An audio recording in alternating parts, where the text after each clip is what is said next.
When I was young, I grew up in Madison Heights at 12 Mile and John R. And Universal Mall was the place where we went because it was the place where we could walk to. It was perceived as a decent place to shop because people would go to Ward's, to Crowley's, to Woolworth, to Albert's. We didn't have the big malls. Oakland Mall was the big mall. And then there was Universal, where you would just run if you needed something. But over the years, that image has changed, and I think a lot of that has to do with the bigger malls going in. There's more options to people.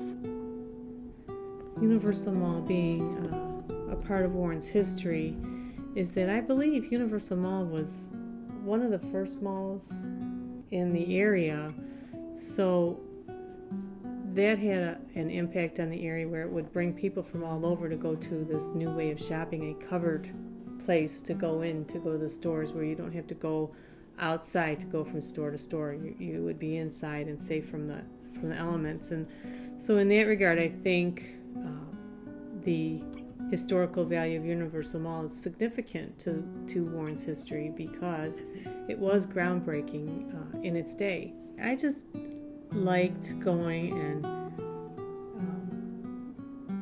to the Woolworth. Me and my mom would go shopping together when I was young, and we would sit there and, if it was a good day, we'd get to go and have a hamburger and french fries at the snack bar at Woolworth, and that was pretty cool because, you'd sit on these stools and it's just a counter,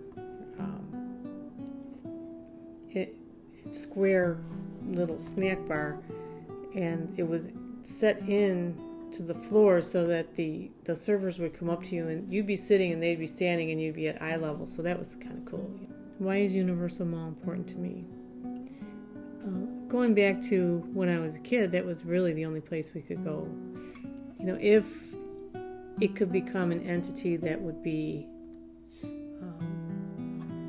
historical value where it could be restored to its former glory, then it would have value to be saved because it could be a treasure. But as it stands now, there's just really nothing there to save. What they're doing now to give it its second life, I think, is probably smart.